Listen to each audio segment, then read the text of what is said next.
आज हम आपको सुनाने जा रहे हैं हिंदी साहित्य के महान कथाकार मुंशी प्रेमचंद जी के द्वारा लिखी गई एक अत्यंत मार्मिक और सच्चाई से भरी कहानी ठाकुर का कुआं। ये कहानी सिर्फ पानी की नहीं है, ये कहानी है गरीबी की, जाति की, मजबूरी की और उस चुप चीख की जो सदियों से गरीबों के गले में अटकी हुई है।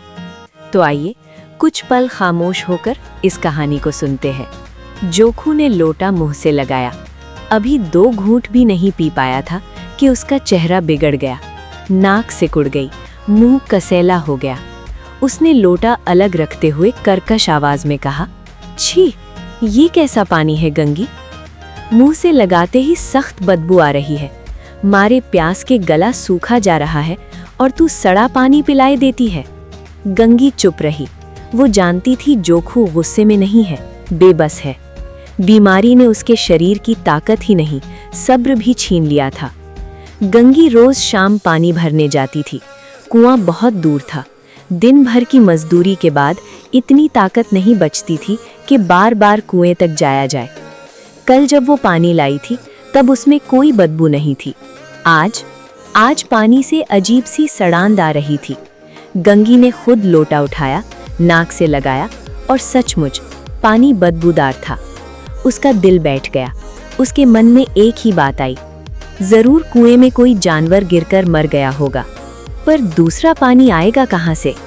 गांव में कुल 3 ही कुएं थे, एक उनका, दूसरा ठाकुर का, तीसरा साहू का। उनका कुआं अब काम का नहीं रहा था। ठाकुर के कुएं पर चढ़ने की हिम्मत कौन करता? और साहू का कुआं वो गांव के दूसरे सिरे पर था। वहां भी गरीबों को पानी भरने की इजाजत नहीं थी। जोखू कई दिनों से बीमार था, बुखार, कमजोरी और अब ये प्यास। कुछ देर तक वो प्यास दबाए चुप पड़ा रहा, जैसे शरीर से लड़ रहा हो। फिर अचानक बोला, अब नहीं रहा जाता गंगी, दम निकल रहा है, ला थोड़ा पानी दे दे, नाक बंद करके पी लूंगा। गंगी ने लोटा आगे नहीं बढ़ाया। उसकी आवाज नरम लेकिन दृढ़ थी, नहीं, ये पानी मत पियो, इससे बीमारी और बढ़ जाएगी। उसे इतना तो पता था कि गंदा पानी नुकसान करता है, पर ये नहीं जानती थी कि उबालने से पानी साफ हो जाता है। वो बोली, मैं दूसरा पानी ले आती हूँ। जोखू ने हैरानी से उसकी ओर देखा। दूसरा पानी कहाँ से लाएगी? ठाकुर और साहू के 2 कुएं तो हैं, क्या 1 लोटा पानी भी नहीं भरने देंगे? गंगी के चेहरे पर कड़वाहट फैल गई। उसकी आवाज भर्रा गई। हाथ पांव तुड़वाया आएगी और कुछ नहीं होगा। ठाकुर लाठी मारेंगे, साहू जी 1 के 5 लेंगे। गरीबों का दर्द कौन समझता है? हम मर भी जाएं तो कोई झांकने नहीं आता, और तुम कहते हो पानी भरने देंगे? इन शब्दों में कड़वा सच था। जोखू चुप हो गया, गंगी भी चुप हो गई, पर उसने वो बदबूदार पानी जोखू को पीने नहीं दिया। रात हो चुकी थी, लगभग 9 बजे होंगे। दिन भर के थके मांदे मजदूर सो चुके थे। गांव में सन्नाटा था। ठाकुर के दरवाजे पर 10-5 बेफिक्रे जमे थे। कानूनी बहादुरी की बातें हो रही थी कि कैसे ठाकुर ने एक खास मुकदमे में थानेदार को रिश्वत दी, कैसे बड़े से बड़े मुकदमे की नकल बिना पैसे मिल गई। सब यही कह रहे थे, काम करने का ढंग आना चाहिए। और उसी समय गंगी कुएं की ओर बढ़ी। कुप्पी की धुंधली रोशनी कुएं पर पड़ रही थी। गंगी जगत की आड़ में बैठ गई, इंतजार करने लगी। ये वही कुआं था जिसका पानी पूरा गांव पीता था, पर यही कुआं इन गरीबों के लिए मना था। गंगी का दिल विद्रोह से भर उठा। हम नीच क्यों हैं और ये लोग ऊंचे क्यों? इसलिए कि ये गले में तागा डालते हैं, चोरी ये करते हैं, झूठ ये बोलते हैं, जाल फरेब ये करते हैं। अभी उस दिन ठाकुर ने गडरिये की भेड़ चुरा ली थी, मारकर खा गया। पंडित के घर 12 महीने जुआ चलता है। साहू घी में तेल मिलाकर बेचता है। फिर भी घमंड यही, हम ऊंचे हैं। तभी कुएं पर किसी के आने की आहट हुई। गंगी की छाती धक धक करने लगी।